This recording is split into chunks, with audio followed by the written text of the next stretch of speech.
Manish Mehta here alongside Seth Walder. The Jets 31-17 losers to the Denver Broncos at MetLife Stadium, falling now to 1-5, 5 losses in a row. Seth, let's get to this game. Let's talk about the quarterbacks. Peyton Manning did not get Brett Favre's single all-time touchdown record. However, he did have 3 touchdown passes. How did he do it? Well, remarkably, Peyton actually didn't play that well. I mean, the Jets got what they hoped for, which was an off day from Peyton Manning, but it didn't matter because he's still so good. He was still able to throw those 3 touchdowns. It was going to be too much for the Jets to overcome.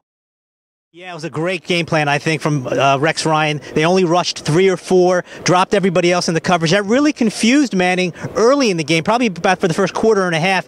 And then 2 touchdown drives in the final 6 minutes of the first half, a touchdown drive on Denver's first drive of the second half.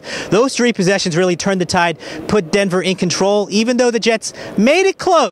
Let's talk about how Geno played. He threw an interception now, the 18th time in 22 career games. Overall, how do you think he looked? Well, he looked okay. I mean, the game plan was very conservative. They didn't throw the ball downfield at all. And, you know, the Jets had an opportunity at the end. Like you mentioned, Geno Smith had 2 chances, not 1, but 2 chances when they were down 1 score to bring the Jets back to tie, and they couldn't do it. Of course, at the end, he throws the pick 6. That sealed their fate. Right, and if the Jets had any designs of winning this game, they needed to control the clock. They needed to run the ball. They only had 9 rushing yards through 3 quarters, Seth. 9.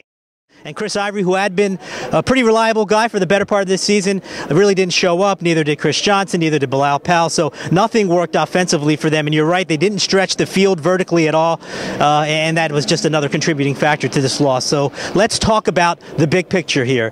1-5. They haven't played a division game now. They're going to play the Patriots in 4 days up in Foxborough.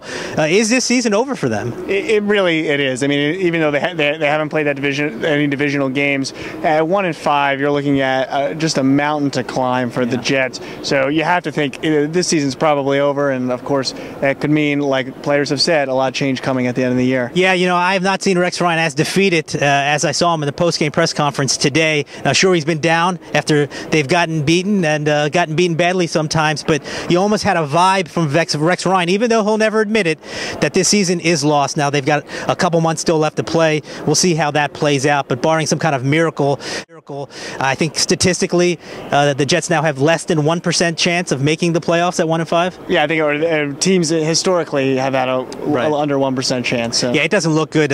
We'll see how the next couple months play out. But for right now, losers are 5 in a row. The arrow clearly pointing down on the Jets and their head coach.